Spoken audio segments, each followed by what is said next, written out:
What's up, Comic Connection family? Let's talk Abomination. Abomination's real name is Emil Blonsky, and he's originally from Croatia. He became a spy and infiltrated the U.S. military where scientist Bruce Banner was stationed, and this is kind of where his story begins. He became irradiated with gamma radiation when Bruce Banner attempted to take his own life. This forever transformed him into the monster known as Abomination. Now, throughout the years, Abomination had fought and battled the Hulk many times, but one of their battles got interrupted when the Stranger kidnapped Abomination and took him into space for study. But along this process, he ended up serving as first mate on the Stranger's starship Andromeda. But after returning to Earth, he ended up working for a lot of villains like MODOK and Mephisto. But he did seek out his wife, who he hadn't seen since the accident, revealing his new form to her. But however, when he did this traumatized her, and she ultimately ended up leaving him. And this is around the same time where Bruce Banner was getting married to Betty. Abomination was fueled by jealous rage because of Bruce Banner's newfound happiness. This is when he decided to poison Betty Ross. This of course didn't sit well with her father, who was General Thunderbolt Ross, aka the Red Hulk. In later issues, he ended up hunting down and taking the life of the Abomination as the Red Hulk, executing him in a very mafioso type of way. But however, Emil Blonsky's story didn't end here, because fragments of his DNA were preserved after that confrontation. And later after this, he was resurrected into a new body. He would go on to have confrontations with the Hulk and Gamma Flight before being recruited into the new Thunderbolts roster by Mayor Wilson Fisk, aka the Kingpin. Now, Abomination did make his first appearance in Tales of Astonish number 90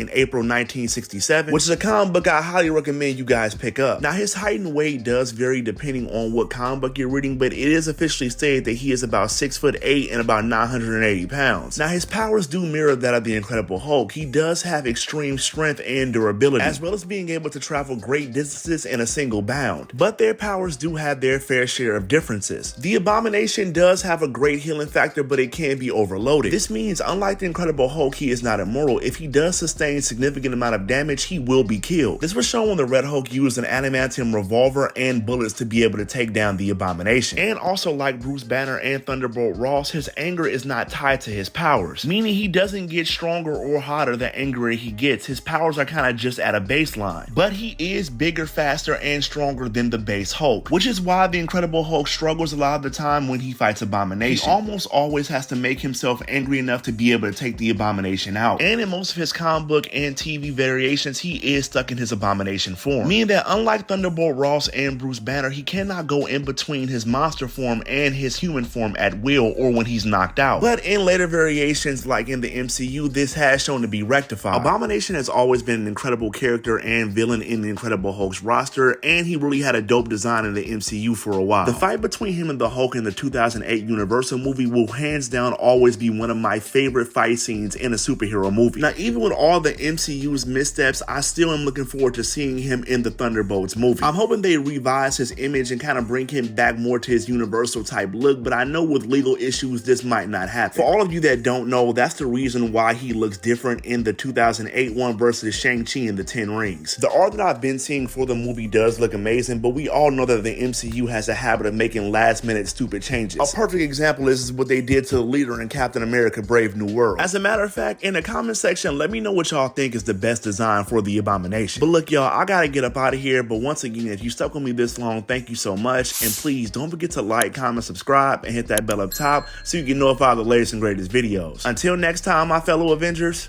peace.